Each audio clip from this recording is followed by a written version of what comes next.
həyat mənim, niyə durdun qəsdimə? Gizli-gizli dərdlər gəlir üstümə.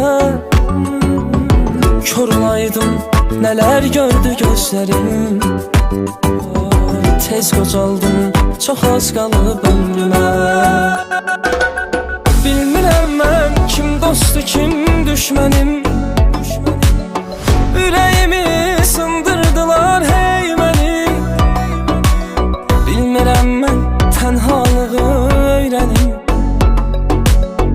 Ürəyimdə dərdlərim çox anacaq. Ürəyimdə dərdlərim çox anacaq.